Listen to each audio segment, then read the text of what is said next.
Good morning friends, आप सबों का हमारे चैनल एके ट्यूटोरियल में स्वागत है। अभी जो टॉपिक हम डिस्कस करने जा रहे हैं उसका नाम है मुग़ल काल में चित्रकारी। मुग़ल काल के दौरान आर्ट्स को देखना है, चित्रकला। मुग़ल पांडुलिपियों की रचना में चित्रकार भी शामिल थे। मुग़ल के जब पांडुलिपि की जो रचना की बात आई तो उसमें चित्रकार भी क्या थे, शामिल थे।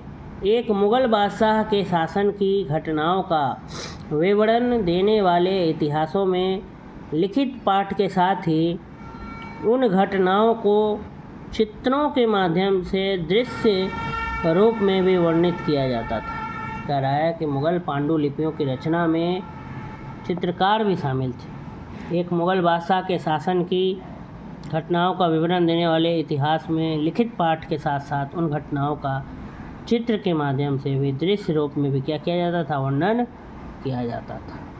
जब किसी पुस्तक में घटनाओं अथवा विषयों को दृश्य रूप से व्यक्त किया जाना होता था तो सुलेखक उसके आसपास के पृष्ठकों को खाली छोड़ देते थे।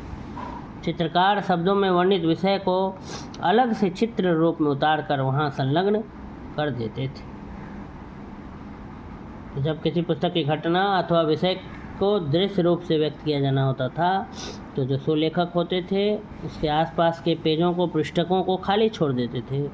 चित्रकार शब्दों में वर्णित विषय को अलग से चित्र में उतार कर वहाँ संलग्न कर देते थे। ये लघु चित्र होते थे जिन्हें पांडुलिपि के पृष्ठों पर, पेज पर आसानी से लगाया और देखा जा सकता था।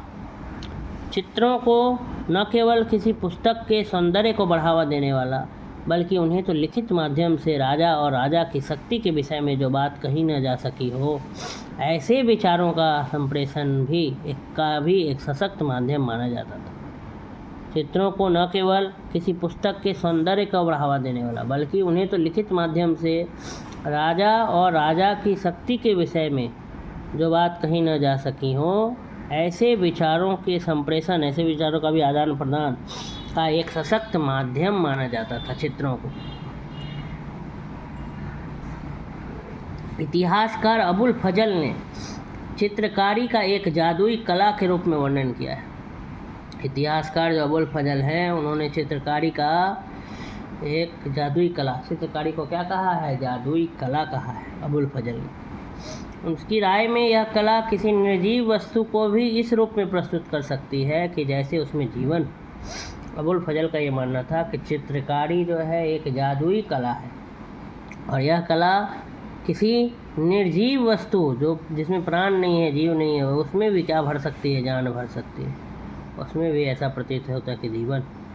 बादशाह, उसके दरबार तथा उसमें हिस्सा लेने वाले लोगों का चित्रण करने वाले चित्रों की रचना को लेकर शासकों और मुसलमान रूढ़िवादी वर्ग के प्रतिनिधियों अर्थात उलेमा के बीच निरंतर तनाव बना रहा। उलमा ने कुरान के साथ साथ हदीस, जिसमें पैगंबर मोहम्मद के जीवन से एक ऐसा ही प्रसंग वर्णित है जिसमें प्रतिष्ठापित मानव रूपों के चित्रण पर इस्लामी प्रतिबंध का आह्वान किया।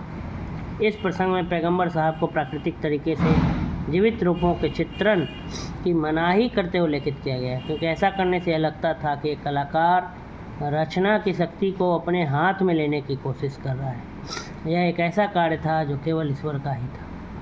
तो ऐसा उलमा ने कहा, कुरान और हदीस का रेफरेंस देते हुए, कि चित्रकला जो है उसमें प्रतिबंधित थी।